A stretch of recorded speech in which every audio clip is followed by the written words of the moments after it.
mag baax na ca muy sa teewaay bu rafet bi yaak mbokk yu tedd yi sëriñ Moustapha Bosam nu àndandoo Abdul Hamid maam Thierno maam Omar sëriñ Hassan sëriñ Moulay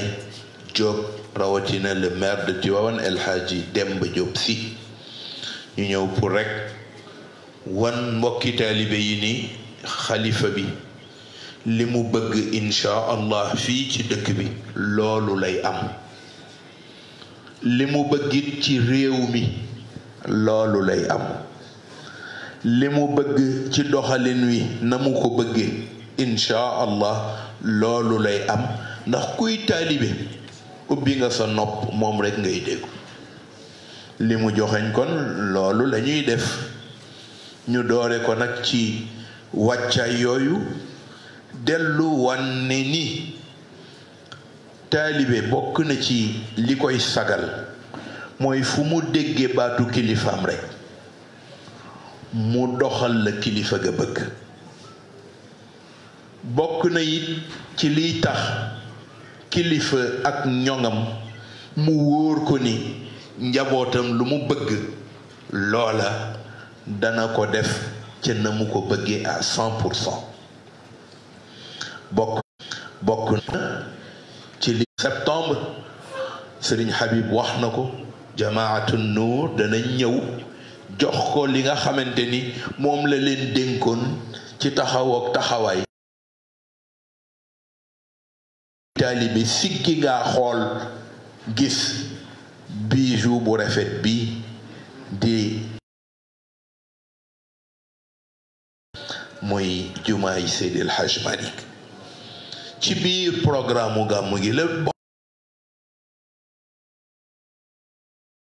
institution wu caabi yooyu nag moom la Serigne Habib di def rek précision pour ñu bañ koo fooge ni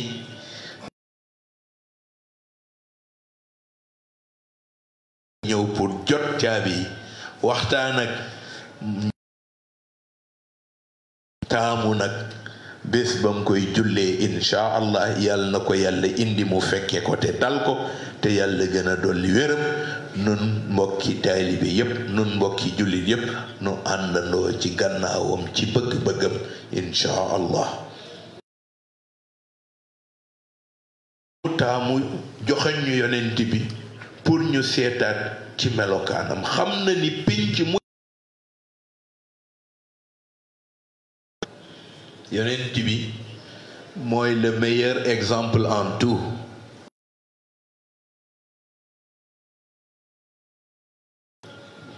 topp jàngaleem topp falsafam liggéey teg ko ci ni mu tegtalee liggéey ak itte bu kawe bi mu ko daan defee nga xam ci la woo awliya yi ci la woo ñi ñun ñépp nu demaat xoolaat sunu réew ci doxin wi sunu réew ci jëfin wi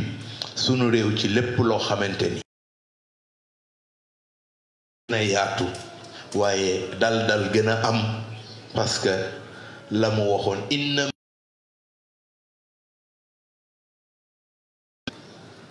fa in zahabat axlaaquhum nee na mbooleem pénc yi seenug jag-jag baax la def seen grandeur rafet ya su fa melowu rafet amatul pénc day perte valeur am pénc day perte lépp loo xamante ni moo def màggaayam jamono boo xamante ni laaj na ñu delloo siwaat sago yi tegtal leen jëmm joo xamante ni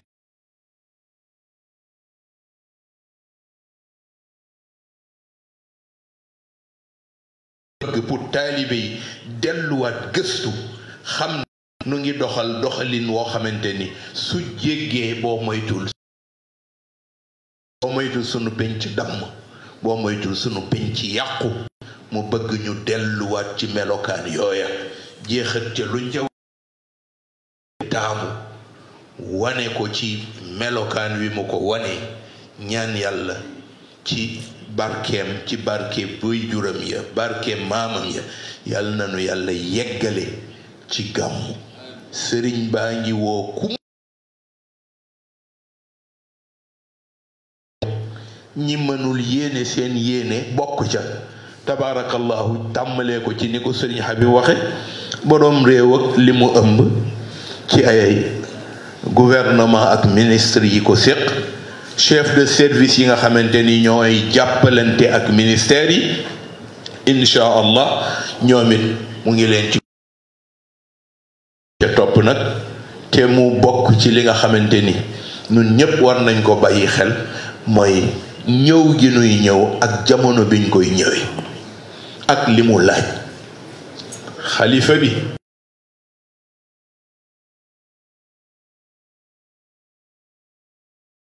ñëw ànd ak dal ñëw ànd ak sellte xalaat waaye sell yéene waaye sellte def laabal sunuy bopp ndax li nuy wut si ak fi nu jëm si loolu la laaj daan na woote itam ni ko sëriñ Habib confirmé transporteur yi ak mbooleem ñiy ñëw bicycle muy ñaari roue ba ci 4 roues ba ci jëmmi bus daaba bu waay di war xalifa bi ñaan na nu yéwénal warin ni te bu ñuy ñëw nag mu ànd ak lu mu war a àndal ci dal ak teey ndax kat li nu bëgg mooy gàmmu zéro ñu ko ñaane woon ci màggal gi màggal zéro accident waaye yal na nu yàlla may gàmmu gi laaj na sa taxawaay ak sa yéene sa ñaan sa itte ba nga xamante ni danañ mën ñëw ci teey delluwaat ci teey ak jàmm dellu ci jàmm ànd ak jàmm ci yoon yàlla na nu ko yàlla boole defal nu ngi baalu àq ci xaw gee guddal ci sa teewaay waaye yaakaar naa ni liggéey bi ni ko koskaas siqi woon ak préfet ak gouverneur woon ak Thiès ba ñu àndandoo incha allah ñu ngi jëm ci war a daje au niveau national ñu ngi dellu yóbbante la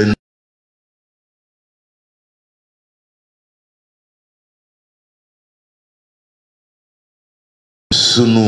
ngëm-ngëm jëm ci ay yéeneem di déglu ndigalam di fexe ko ba keroog yàlla may ko ca ndam li mënul woon a ñàkk ñu wax ko ñu ngi jéggalu bu baax a baax ci kàddu yi ñuy rotal ci sa teewaay muy gudd wala mu di waaye nga xam ni liggéey bi yéena ci joxe ndigal ñu di ko doxal ànd kook ay gor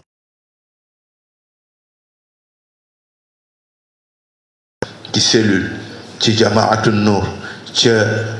baneen dayira bu mu mën a doon ci dawaayir yi ñu àndandoo ca rek wan la ni ñu ngi tënku ci seen gannaaw tey xaar seeni ndigal te ñaan yàlla nañu ci yàlla boole jàppale wassalaamu aleykum wa rahmatullahi taala wa barakatuh.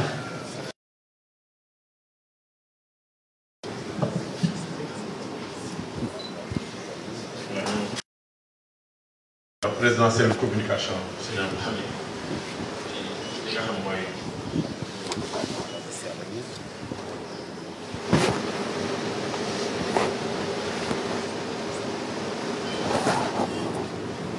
أعوذ بالله السميع العليم من الشيطان الرجيم بسم الله الرحمن الرحيم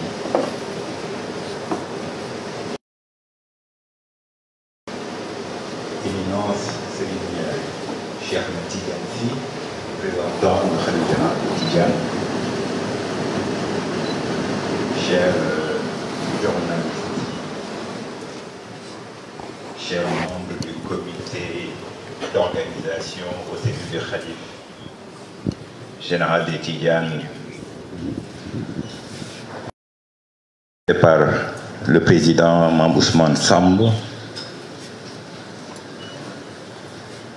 chers membres et confrères de la Zawiya Tijaniya, vous me permettrez de faire une déclaration liminaire comme c'est de tradition dans les conférences de presse pour délivrer le message du Khalife général des Tidianes, Serigne Babacar Sy Mansour, qu'Allah le soutienne dans son magistère en lui accordant une bonne santé, une longévité.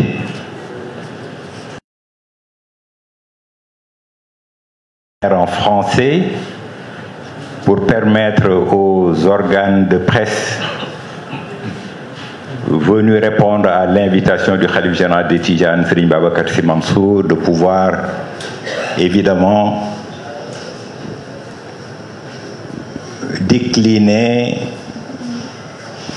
dans la langue française la quintessence des messages qui ont été délivrés par son éminence Serigne Cheikh Ahmed Tidiane ainsi que Serigne Mohamedou Habib Ibn Mansour ainsi que Serigne Moustapha Sy Al Amin. Je voudrais, au nom du Khalife général des Tidianes, Serigne Babacar Sy Mansour, que Dieu soutienne son magistère et lui prêter santé et longévité, vous souhaitez la bienvenue en terre tivaouanoise. L'exercice qui nous réunit ce matin, ou cet après-midi, est un classique de la célébration de la naissance du prophète Mohammed, sallallahu alayhi wa sallam, puisqu'il nous permet de délivrer le message du Khalife dont l'autorité est incarnée ici par Serigne Cheikh Ahmed Tidiane Sy, en qui nous plaçons toute notre déférence. Comme à l'habitude, depuis plusieurs générations, depuis Maulana Cheikh Al Hadj Malick Sy, radiyallahu anhu, le Maoulid qui aura lieu dans la nuit du 15 ou du 16 septembre sera donc axé sur la reproduction du modèle prophétique tel qu'il nous exhorte dans sa Nounia, consacré au prophète, wa mawliduhu bihi sharafun wa khirun fa fi ta'zimi inja. C'est pour actualiser en nous cette reproduction que Serigne Babacar Sy Mansour a demandé au comité d'organisation, comme Serigne Moustapha a eu à nous le rappeler, de s'inspirer pour le thème de cette année du hadith du prophète Mohammed sallallahu alayhi wa sallam, où il est innama bu'istu li utammima makarim al-akhlaq. J'ai été envoyé pour parfaire les nobles valeurs. C'est donc autour de cette thématique que toute la programmation du Maouloud sera axée dans sa dimension spirituelle, scientifique et culturelle. Ce thème vient à son heure dans une société humaine désincarnée, dominée par les passions et les pulsions, où le substrat moral du vicariat de Dieu sur terre est relégué au second plan, s'il n'est pas tout simplement annihilé. Et l'on ne peut manquer de se rappeler ce fameux vers du Khilasu Zahab où Cheikh Al Hadj Malick Sy nous annonçait, comme pour le déplorer, la descente tardive de l'ange Djabraïl après la révélation pour venir extirper de la terre 10 valeurs. Ces 10 valeurs sont la bénédiction, l'amour, la compassion, la justice, la patience, l'ascétisme, la générosité, le Coran et la foi. À travers ce thème, le Khalife veut nous rappeler nos responsabilités pour que l'éducation aux valeurs telles qu'incarnées par le message de l'islam soit réaffirmée, rappelée sans cesse, car la répétition est pédagogique et nous ne voulons pas la dissolution de notre société. L'édition de cette année sera marquée par la délivrance de messages très forts émanant du Khalife à l'adresse de la Oumma islamique du Sénégal et d'ailleurs sur l'état de notre religion, celui du monde avec les multiples convulsions qui le secouent, mais également celui de notre nation sénégalaise dans ce qu'elle sécrète d'antivaleurs et de tares dissolvantes. Ce sera aussi une occasion inédite de conseils précédents qui interpellent notre conscience ou tout simplement notre humanité. Nous ne nous attarderons pas sur le contenu des programmes d'animation puisque le dossier de presse qui vous a été distribué contient tout ce qui doit vous intéresser pour traiter l'information comme vous le souhaitez. Nous l'évoquerons brièvement pour permettre à ceux qui nous regardent ou nous écoutent d'en connaître la quintessence. Comme vous le savez, le Gamou a toujours été, depuis ses origines, un espace-temps de bouillonnement spirituel, intellectuel et culturel. Raison pour laquelle les activités suivantes sont proposées. D'abord, un forum sur le thème « Le modèle prophétique dans la construction d'une cité vertueuse » dont les thèmes de référence sont insérés dans le dossier de presse qui vous est remis. Il sera animé par d'éminents experts et universitaires de diverses origines, de membres de la société civile autour des questions de gouvernance vertueuse, d'éthique économique, de citoyenneté responsable, de solidarité et de partage, mais aussi de la préservation de notre vivre ensemble. Ce sera l'occasion pour présenter au public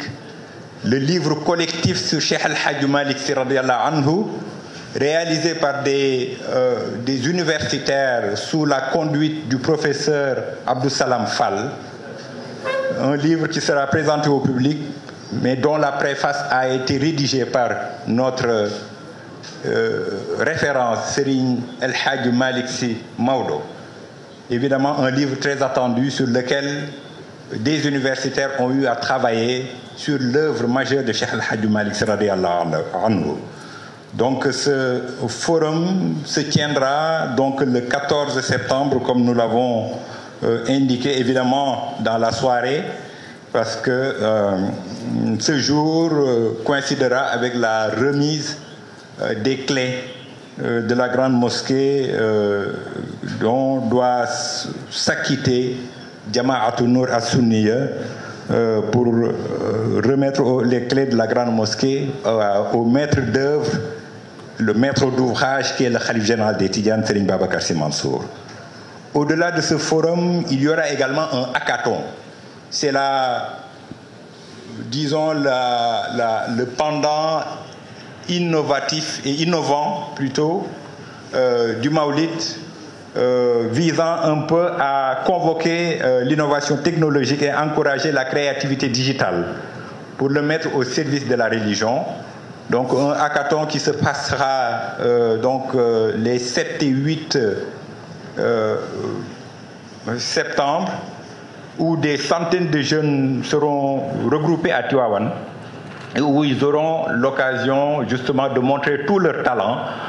en mettant à la disposition de la communauté des outils digitaux dans des domaines divers comme le domaine de l'éducation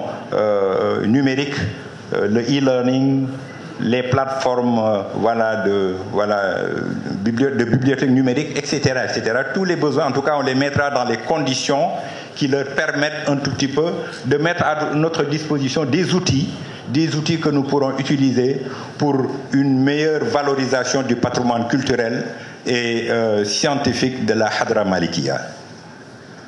Il y aura également ce qu'on appelle les leçons et lumières de Ndiarndé, qui est une programmation que nous avons initiée depuis l'année dernière consistant un peu à, en tout cas, mettre la lumière sur certains des muqaddam qui avaient accompagné Cheikh El Hadj Malick Sy, qui l'a formé. Et cette année, nous en avons retenu 6, dont la vie et l'œuvre seront revisitées, donc en présence de leur famille, mais également d'experts ayant une bonne connaissance de leur, voilà, de leur parcours et de leur chemin de vie.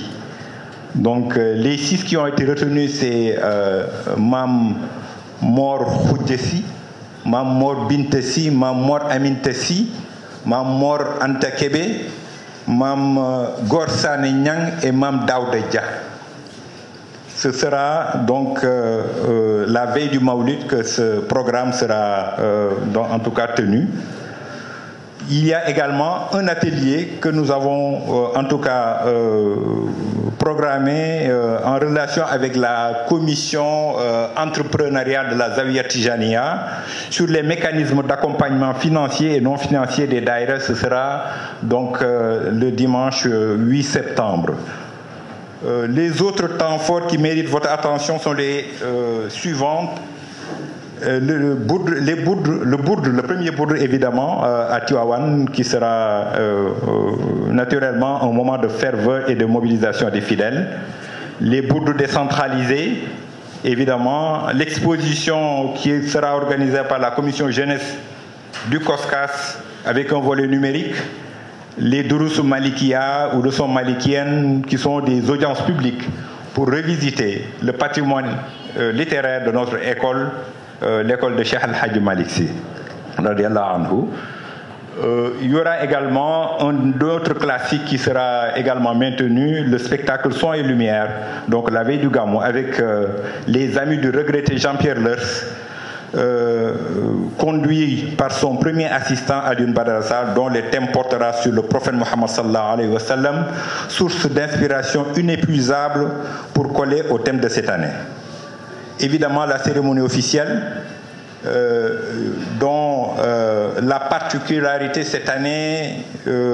porte sur le changement d'horaire, donc je le précise, même si l'information a déjà fuité dans les médias, sans pour autant qu'on ait eu la confirmation du Khalif général des Tijanes, Serigne Babacar Sy Mansour.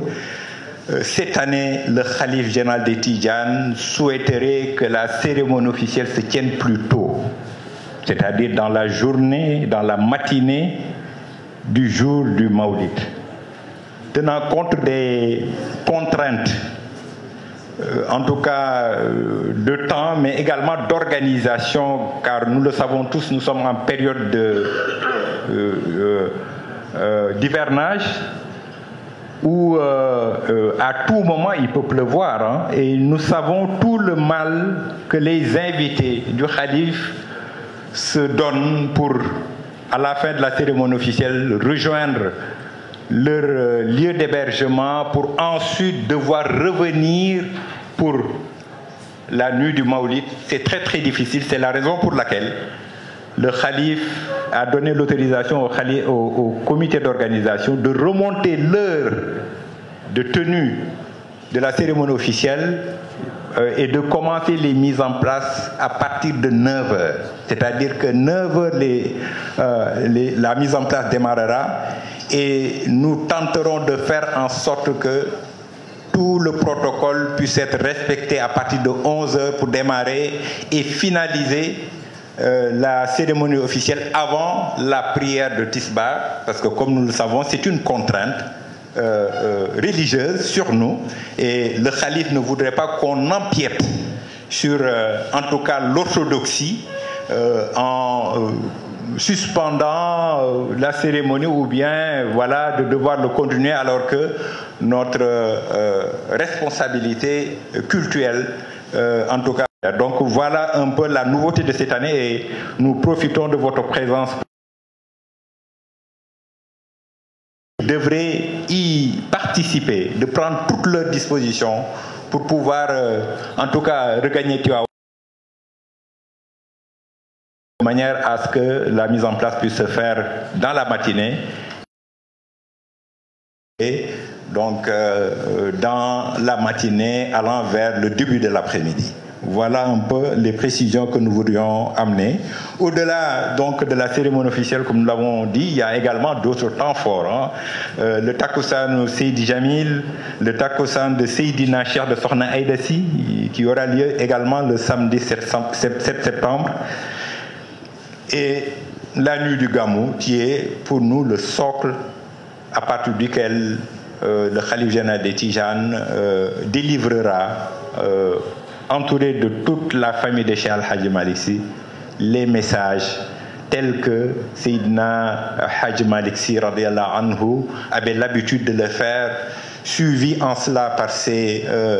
successeurs, Serigne Babacar Sy, El Hadji Mansour Sy, El Hadji Abdoul Aziz Sy et tous ceux qui sont venus après eux. C'est cette tradition-là qui sera maintenue donc la nuit du Gamou. Nous aimerions également échanger avec vous sur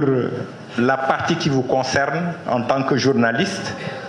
parce que nous vous considérons comme des partenaires à part entière avec qui nous devons collaborer pour réussir le pari de l'organisation, parce que c'est la volonté du Khalife général des Tidianes, Serigne Babacar Sy Mansour. Et en cela, nous comptons sur votre sens des responsabilités par rapport à la qualité de la couverture qui devrait en tout cas soir pour une journée aussi importante, ou en tout cas une commémoration aussi importante que le Maulid. Nous parlerons des conditions d'abord d'hébergement, pour vous dire que cette année, le comité d'organisation et la cellule de communication ont fait des efforts pour essayer en tout cas d'assurer un hébergement le plus adéquat possible pour la presse, d'abord en multipliant les sites d'hébergement. Donc 3 sites d'hébergement ont été retenus, d'abord ici dans la résidence El Hadji Mansour Sy, mais également au niveau du conseil départemental de Tivaouane et au niveau de la maison de l'entrepreneuriat qui n'est pas très loin. Donc 3 sites qui permettront un peu de mettre dans de meilleures conditions la presse, en aménageant de manière à ce que, en tout cas, tout ce qui concerne le travail journalistique puisse être effectué. Évidemment, là-dessus, je crois que toutes les dispositions ont été prises par la cellule Zawiya Tijaniya, vers qui vous pouvez vous tourner pour avoir toutes les informations là-dessus. Évidemment, sur les accréditations aussi, il y a des précisions qu'il nous faut faire,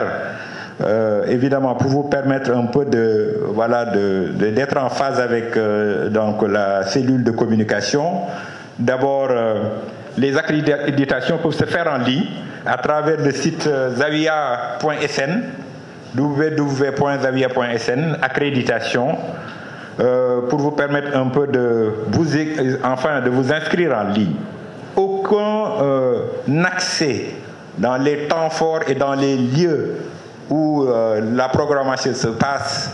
ne pourra être accepté sans cette accréditation. Donc nous vous invitons à visiter ce site pour justement commencer déjà à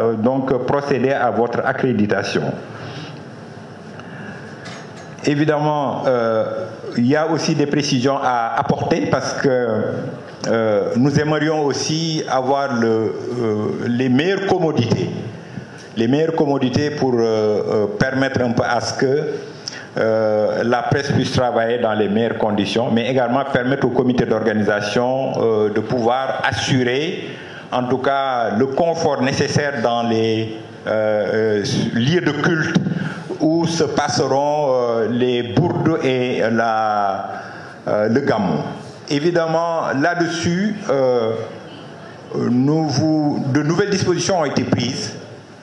Les dispositions qui permettent un peu à ce que, évidemment, qu'il y ait moins d'organes présents, tenant compte un peu des bousculades que nous avons très souvent et de la promiscuité, évidemment, des lieux de culte habituels dans lesquels les temps forts du Maulid se passeront. Donc, dans ces lieux de culte, les dispositions qui ont été prises, c'est que certaines télévisions partenaires seront en tout cas admises à faire leur couverture donc dans ces lieux de culte. Un lien neutre sera mis à la disposition des autres, en tout cas des organes de presse, que ce soit les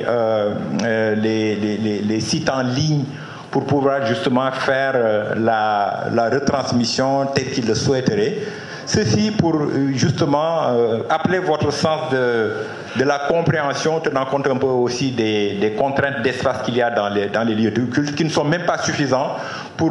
contenir tous les fidèles qui sont venus pour participer à ces événements-là. Donc nous en appelons à votre sens du partenariat et des responsabilités au même titre que la cellule de communication, pour qu'on puisse l'organiser d'une manière qui soit en tout cas conforme et adéquate pour voilà, vous assurer des qualités de travail donc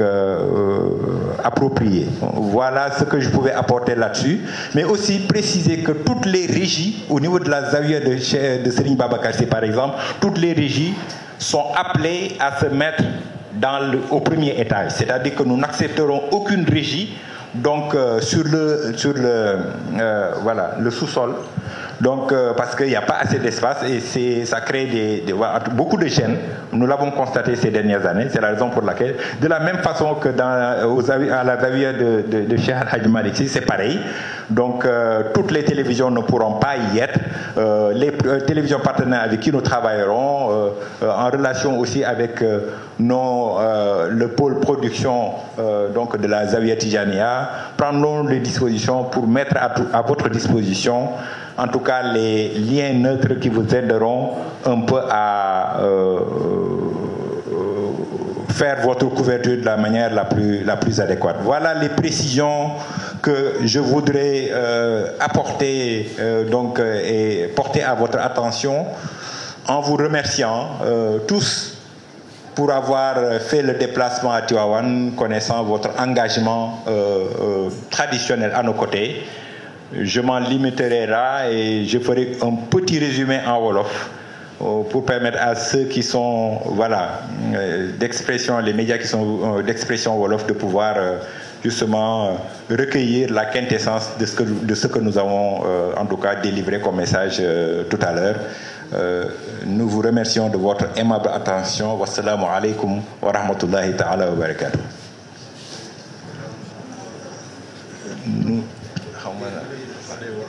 nu tënku ko rek ci xam naa ne lu dul yàgg loolu ci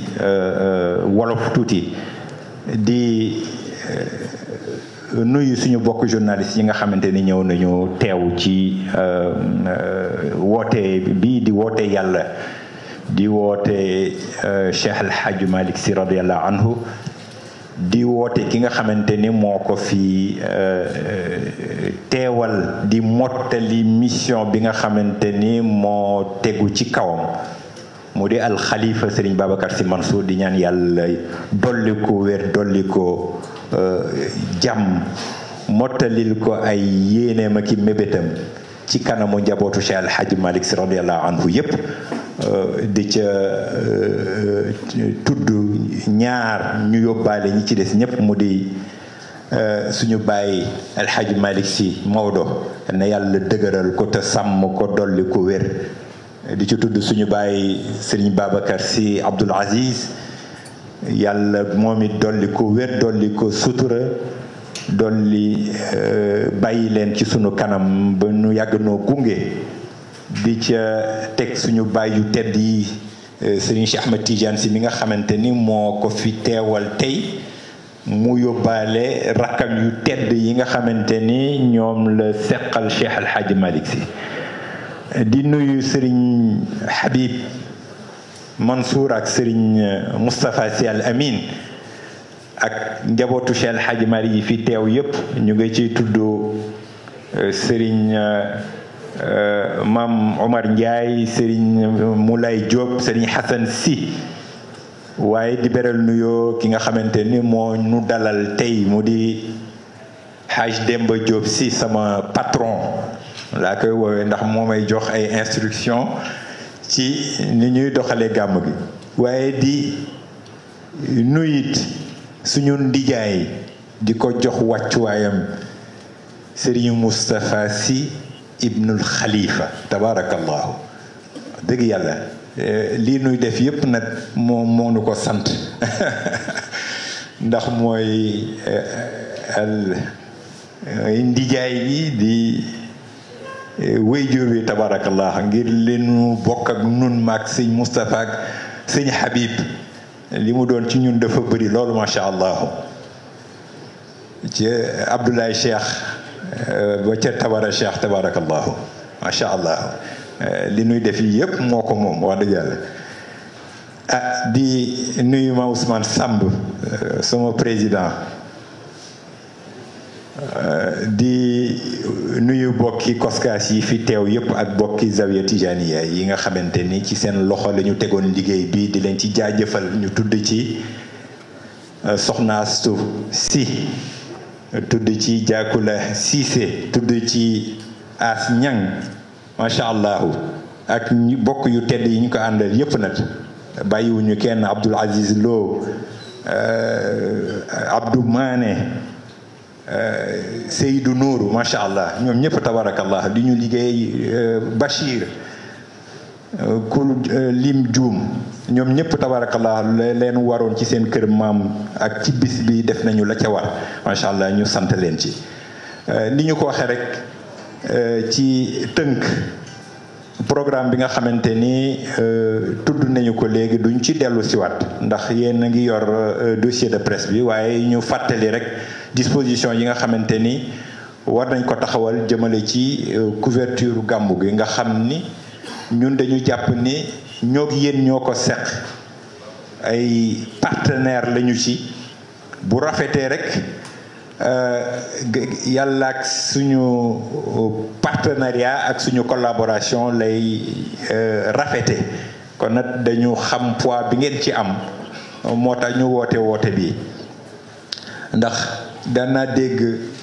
suñu wayjur wu tedd wa Serigne Mansour borom daara ji yal na yàlla yokk ko leer mu na wax ni gàmmu nee na ñett a ko yor nee na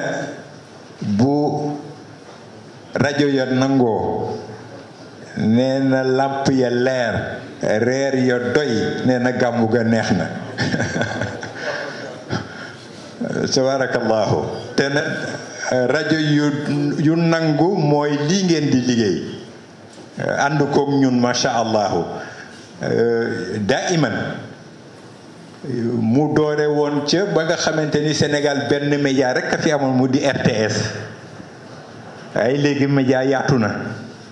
tabarakallahu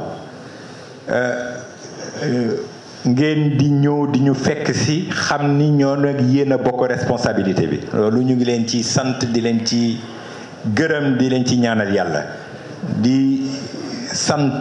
boroomi média yi yabal seeni ndaw fii ak ndaw yi nga xamante ni ñoom lañu fi yabal di leen ñaanal seen organes yooyu lépp luñ ca yéene ci yëkkatiku yàlla na leen ko yàlla defal ci barke yonent bi sallallahu alayhi wa sallam di ca beral nag ñaar ñoo xamante ni ñoom moom gàmmu gi mu di asfiya yi ak malikiya tabarakallah ñoom considéré ma sax ni ay médias yu ñëw fekk si nañu ñoom ñooy cellule communication bi tabarakallahu ñu beral loxo Haaj Maam Omar Ndiaye ak Haaj Makhtar Ndiaye ci seen taxawaay ci sunu wet waaye beral loxo it Pape Ali Niang sant ko bu baax moom ak Alaaji Ndiaye ndax dem nañ seeti leen nu teeru bu am solo lañu waxanteeg ñoom yépp ñu jël ci engagement tabarakallahu naka noonu lañ ko defee ak Seneweb def ko ak APS macha allah seen directeur général yoo suñu directeur général Thierno Ousmane Sy tabarakallah bokk ci cellule Zawiya Tijaniya laata yàlla di ko dénk responsabilité bu mu ko dénk mu recevoir ñu waxtaan ak ñun jël ci ay engagement ak média yu tedd yépp wax dëgg yàlla Soleil ak TFM ak ITV 7TV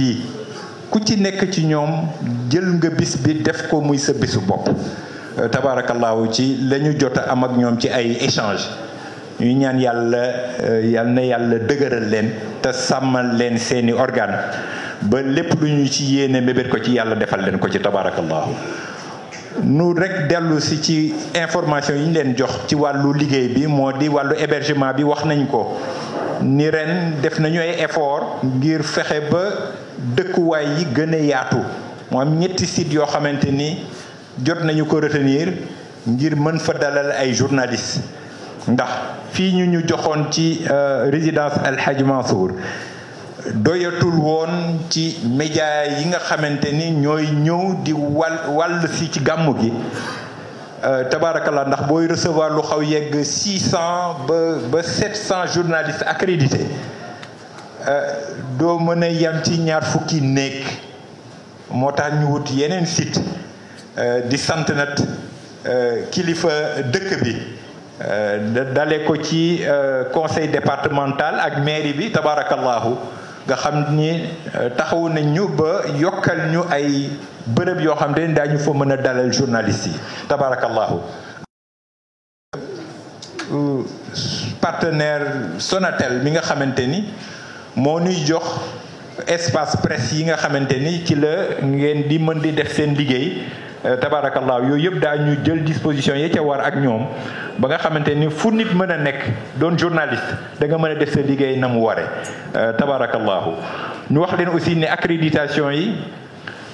daañu ko door ci fan yu néew mën ngeen dem sax dès à présent ci site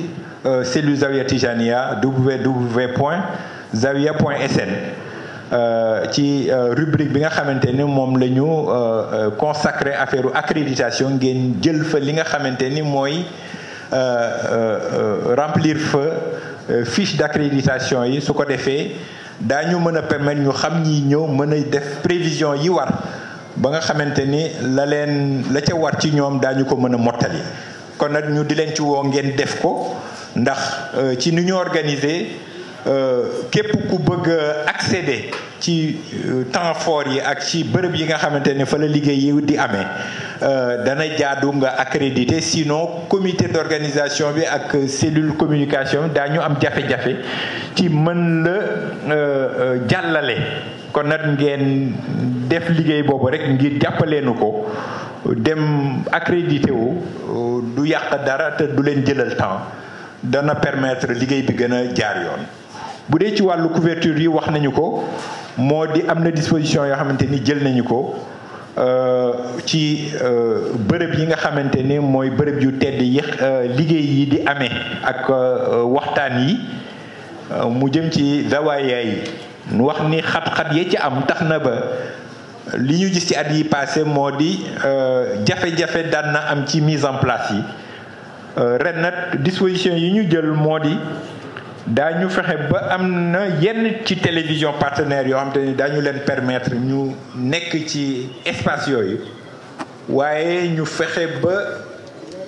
assuré wu ni dana am ay lien neutre yoo xamante ni ku ko soxla di nga ko mën a jël pour def sa ay diffusion loolu daf ñuy yombalal liggéey bi te du yàq dara ci yéen li nga xamante ni moom ngeen war a def ci doon ay relais ci information yi loolu nag dañ ciy woo seen ànd ak ñun ngir xam ni rek condition wu liggéey bi moo ko laaj ñu war fexe ba tabarakallahu ba liggéey yi jaar yoon wi mu war a jaar macha allah mu mel ni accepter régie yi di nekk ci biir jumaa yi la ñu ci jàpp moo di bépp régie bu dee Zawiya Serigne Babacar Sy régie yi dañu leen di ñaan ñu nekk au premier étage du ñu accepter benn régie boo xam te ne dafay nekk ci sous-sol bi ndax sous-sol bi dañ ko bëgg a consacrer ñi nga xamante ne dañuy defi kilomètres yi kilomètres ngir ñëw fekk te bu xatee ni mu daan xatee dana am ñoo xamante ne xëy na du ñu mën a yegsi ci biir jumaa yi kazalika noonu la ñu ko jàppee aussi ci zawiya Cheikh El Hadji Malick ñu may ñu daal di jël lien neutre yi nga xamante ni cellule bi dana ko mettre ci disposition médias yi ngir mën a yaatal bërëb yi nga xamante ni fa la loola di amee loolu mooy ndénkaan yi nga xamante ni bëggoon nañu ko indi dégtal leen ko di leen sant yéen ñëpp ci seen teewaay di ñaan yàlla defal ñu tawfiq sëriñ bi ngeen ñaan ko ba le sëriñ Abdoul Aziz Al Amin daan wax ñu am gàmmu gu nice yàlla nañu ko yàlla may ko yàlla def ci barke yonent bi sallallahu alayhi wa sallam ñu ngi sant ñëpp di ziar ñëpp di jéggalu ci guddal gi di leen wax asalaamualeykum wa rahmatullahi taala wa barakaatu.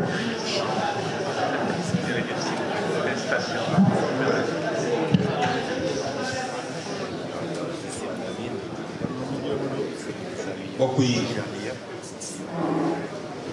dafa am ñaari point rek yu ñu fàtte woon di ko dabaatal te mooy xalifa bi dafa insisté ci ñaari point bu dëkk bi mooy dañoo seetlu jamono yi passé ci gàmmu yi passé ay xeetu carte yoo xam ni dañ ko fi def ci dëkk bi di ko def ba ci taatu suñuy gàmmu ak mbooleem façon carte bu mu mën a doon ñu koy interdit ci biir dëkk bi yëpp képp koo xam ni daje nañu ak yow nga di ko def wala ñi nga xam ni yónni nañ leen pour ñu di ko saytu su boobaa yoon dina dal ci sa kaw ñuy ñaan nag ndax ñii gàmmu si ak ñii raas dem dañoo bokkul dëkk boo dem fekk fa am na ñoo xam ni yàllaa leen yëkkati waaye am na ñoo xam ni yeneeni caaxaan moo leen yëkkati ak yeneeni xeet boobu sëriñ bi mi ngi ñaan képp koo xam ni loolu moo la yëkkati na nga xam ni bépp taxawaay bu mu laaj jël nañ ko ña ngi ciy taxaw beneen point bi moo di bépp xeetu musique wala lu jëm ci wàllu caaxaan képp ku ko def ci dëkk bi ci guddi gàmmu gi wala la ko jege danañu jëflante ak yow te danañu nangu sa matériel duñu permettre kenn mu ñu yàqal suñu guddi yonent bi sallallahu alayhi wa sallam na ngeen ko bàyyi xel ñi nga xam ni dañuy jaay xeetu marchandise yu bon yi yu périmé yi ak yi nga xam ni dund la te ñu koy dugal ci biir te baaxul ñu di nga ngeen yëg ni jox nañu autorité service d'hygiène ak ñi nga xam ne ñoo yor service yooyu renforcer nañ leen ci ay nit pour ñu saytu loolu képp koo xam ni fekk nañ ci yow loo xam ni jaaduwul ci bés bi wala lu ko jege dinañu jëflante yow pour ngeen bàyyi xel loolu ñi ngi ñaan nag yéen ñi nga xam ni da ngeen di raas déem te sant Jóob ak Njaay ak ki Sàll ki Ndaw ngeen dimbale ñu yéen ñi nga xam ni nag santu leen Ndaw santu leen Sàll santu leen Jóob sant leen Njaay yéen taxu leen may wax kon nag ñi ngi ñaan képp koo xam ni loolu la yëkkati nag ñu dimbale bi ci topp nag mooy maa ngi ñaan bokk yi julli paase na yëkkati leen taabal bii ñu julli tisbaar sëriñ bi ñaan ñu tàggalu ko asalaamaaleykum. jërëjëf si Malick yal na yàlla dëgëral la te sàmm la ak sa bokk yëpp kon ñu julli